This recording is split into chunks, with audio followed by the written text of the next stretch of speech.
All right, so Ubisoft. If you guys have never heard of Ubisoft, you probably should have heard about them. They're a big, big deal when it comes to the gaming industry because, of course, Ubisoft are the ones that have made great titles such as Assassin's Creed, such as Rayman. And then on top of that, they finally released a game that a lot of people have been waiting on for what, 5, 6, 7 years now, called Skull and Bones this week. But this article isn't an article talking about good things, positive things. This is something that, you don't really see in the atmosphere that we have right now going on with the massive amounts of job layoffs in the gaming industry.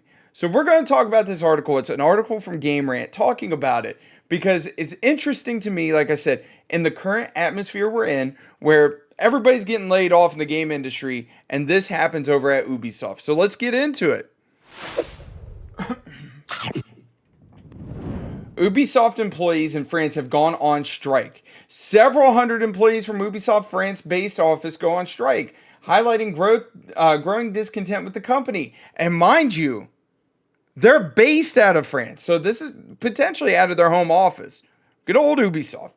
This is the highlights. This is the one thing I do like about GameSpot is they'll give you a real quick, brief highlights.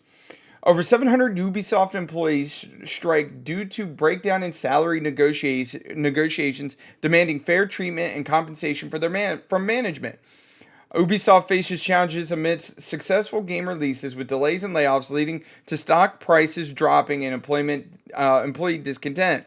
Rising industry concerns highlighted by Ubisoft strike echoing broader issues of job security and fair compensation for gaming professionals.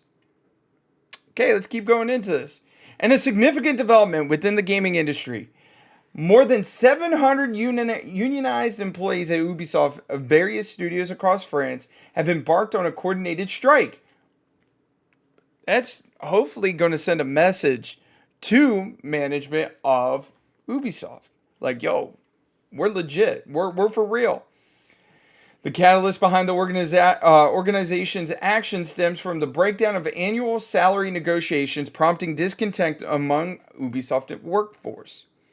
Ubisoft stands as a major player in the video game industry with a rich history of captivating titles and global influence. Established in France in 1986 by the brothers, the company has since expanded its presence worldwide with studios in various countries. Some of Ubisoft's standout titles include Watch Dogs Legion, Assassin's Creed Valhalla, Far Cry 6, and Immortals Fenyx Rising. I totally forgot that they do Far Cry. And let me tell you, Far Cry, if you're looking for an amazing, immersive, FPS, Far Cry is your deal. All of which have been well received by many fans. However, the recent years have presented challenges from the gaming giant, with some of its projects facing delays and cancellations, resulting in a 10% drop in Ubisoft stock prices by the Dow Jones. Okay. Now, it's reported that Ubisoft is facing challenges regarding the salaries of its French employees. On February 14th, hundreds of Ubisoft employees in France staged a strike organized by French gaming workers. The strike, which has spanned across Ubisoft's Paris, Montpellier, all these towns, I didn't realize how many towns there was going to be in this article, was prompted by the breakdown of annual salary negotiations. The STJV accused Ubisoft management of offering inadequate salaries increase from 2 consecutive years and implementing cost-cutting measures despite the company's profitability. I hate to say this, but it's not just Ubisoft that's doing it. It's Epic Games. It's all these companies are doing it, right?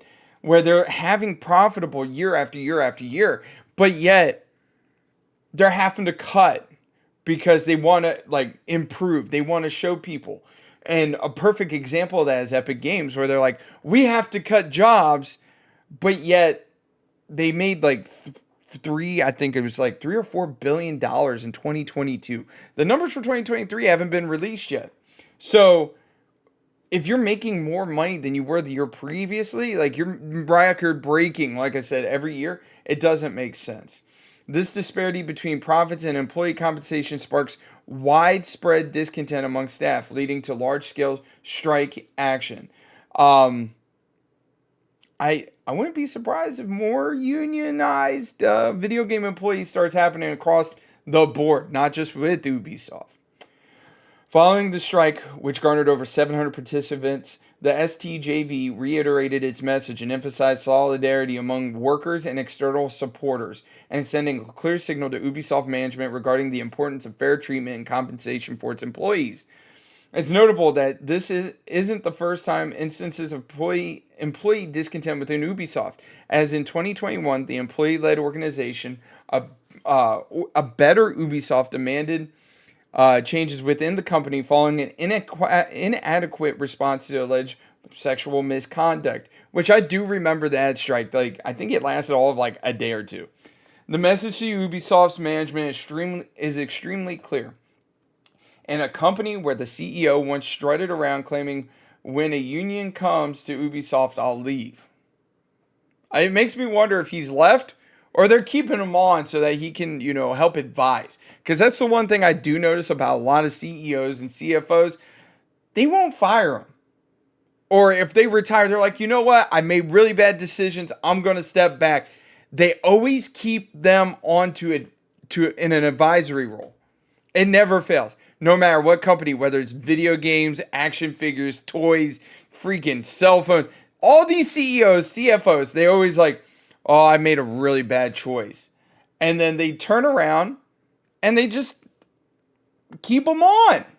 Like, it doesn't make sense. And then once they keep them on, they find the new CEO. Guess what? That CEO that ran it into the ground or made really piss poor decisions goes to a different company. It's all a shell game. When it comes to people in charge at these larger corporations, it's all a shell game.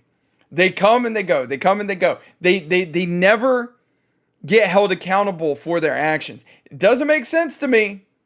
But, like I said, I want you guys to go and look. Like, perfect example, the Unity CEO. They kept him on as an advisory. But guess what? Years before he got hired on to Unity to be the CEO and he ran it into the ground, he was the advisory. He was the CEO of, what was it? EA Games? EA, where he ran Electronic Arts into the ground. Anyway, I'm off that soapbox. Just like I said, just look around. Like, people that aren't, In recent years, the gaming industry has experienced, gaming industry has experienced notable increase in challenges for its workforce, particularly marked by a significant wave of layoffs. Most notably, Microsoft recently announced it's decided to downsize its workforce by 1,900 individuals, primarily targeting positions within its Activision Blizzard conglomerate. Additionally, so with that, I can kind of get.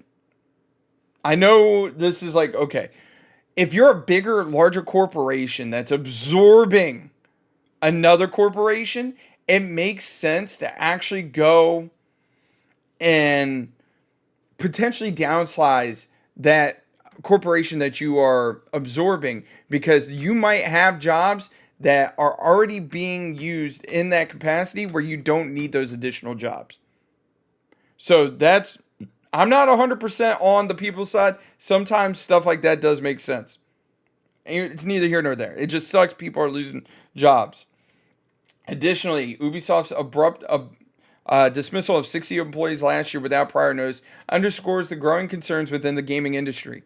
The incident shed light on the escalating issues faced by gaming professionals, whether concerned salaries or job security. It is imperative to address these challenges proactively, with the hopes of fostering a more stable and equitable environment for all involved. Which I do have to agree. At the end of the day, it is terrible. It's business. And I've tried to tell people this before, and it is also my belief. You don't need to give a 2-week notice if you are the individual quitting.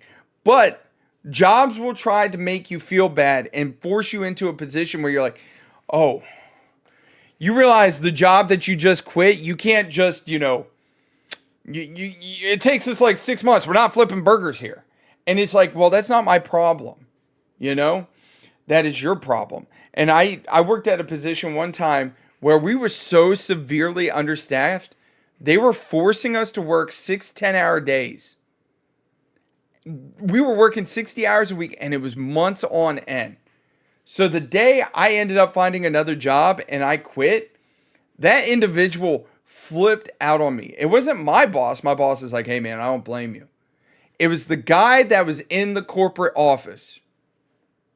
And he was like, we're not flipping burgers. Not my problem.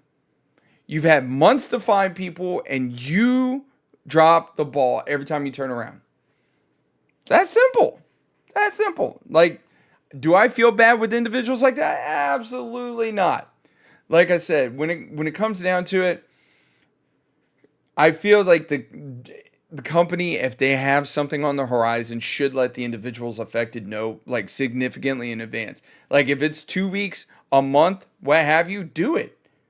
But if it's like on the spot, which a lot of companies do on the spot, where they're like, hey, sorry, we got to let you go. Here's a severance package. Trust me, it happened recently to me. It happens.